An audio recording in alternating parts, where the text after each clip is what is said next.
environment and sustainable development. So what is sustainable development? Sustainable development aims at promoting the kind of development that minimizes environmental problems and meets the needs of the present generation without compromising the ability of the future generation that meet their own needs. Sustainable development is defined as an approach to developing or growing by using resources in a way that allows for them to renew or continue to exist for others. Using recycled materials or renewable resources when building is an example of sustainable development. So what is sustainable development goals?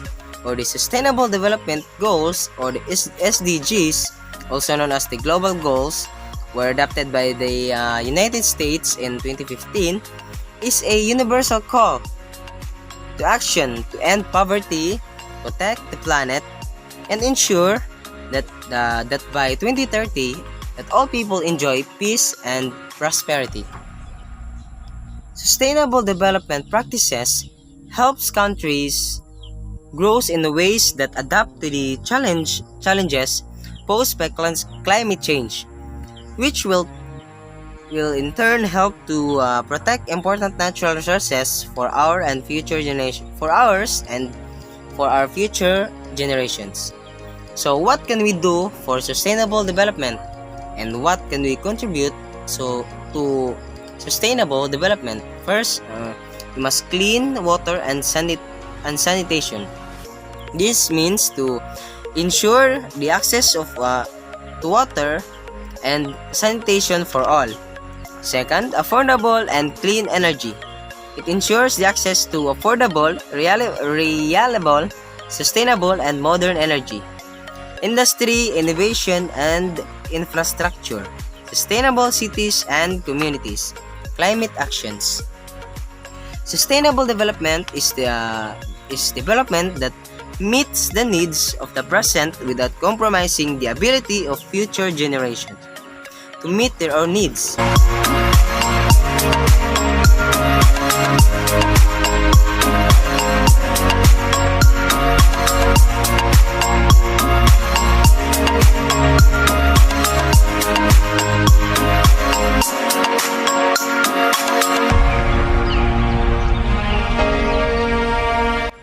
An example of an environmental crisis yung kinakaharap ng ating mundo ngayon is global warming. When we say global warming, it is a gradual increase in the overall temperature of the Earth's atmosphere, generally attributed to the greenhouse effect caused by increased levels of carbon dioxide, chlorofluorocarbons, and other pollutants. And it can affect our climate, or it can make our climate change. When we say climate change, it refers to a long-term shifts in temperature, weather patterns. These shifts may be natural, but since the 1880s, human activities have been the main driver of climate change, primarily due to the burning of fossil fuels like coal, oil, and gas, which produces heat-trapping gases.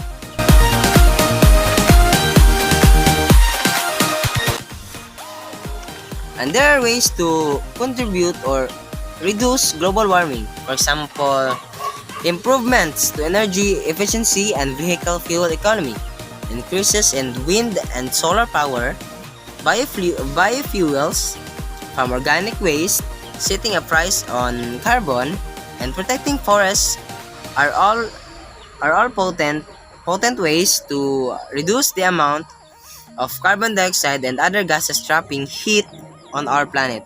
Like yung kung may lakad ka tapos malapit lang, maybe lakarin mo na lang.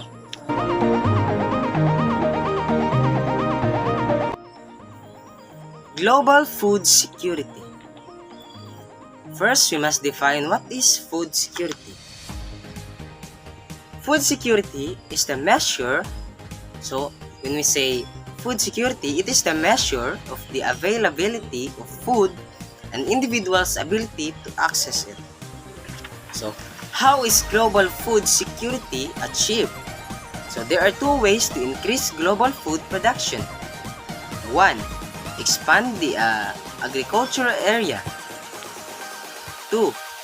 Increase yields per unit of area and per year. However, both are related to a given production. Intensification due to increasing the harvest frequency of air plants might increase crop production. What affects global food security? Multiple factors are responsible for food security worldwide, including population growth, climate change, increasing cost of food, unemployment, poverty, and loss of biodiversity. So, how do we ensure food security for the world? Several approaches are possible for achieving sustainability and food security, such as limiting food losses and waste, eating more plant-based foods, or recycling foodstuffs. So, it is better to eat more plant, or mas mabuting magtanim tayo ng vegetables para hindi na tayo, we're not going to buy foods anymore. Di ba? So ano na lang, parang magiging na tayo, vegetarian.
Global citizenship. So what is global citizenship? It is the idea that one's identity transcends geography or political borders, and that responsibilities or rights are derived from membership in a broader class humanity.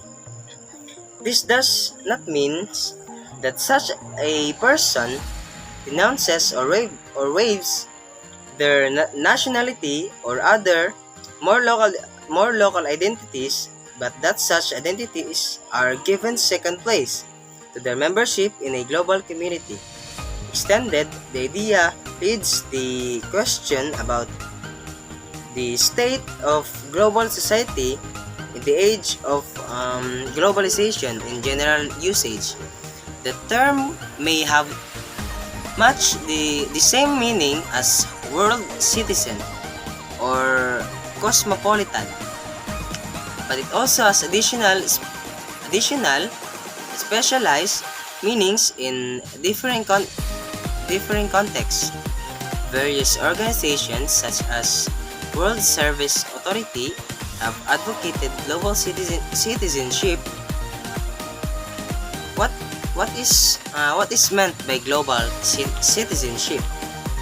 Global citizenship is the umbrella term for social, political, environmental, and economic actions of globally minded individuals and communities on a worldwide scale. What is global citizenship and why is it important? A global citizen is someone who is aware of and understands their wider world and their place in it. They take an active role in their community and work with others to make our planet more peaceful, sustainable, and fairer. So what is an example of a global citizen? With today's ability to travel by air and water, people can buy things from all over the world. You may eat a banana from Colombia or watch a television that was made in China. Global citizens understand that everyone is connected through what they buy and sell. So everyone is connected through what they buy and sell.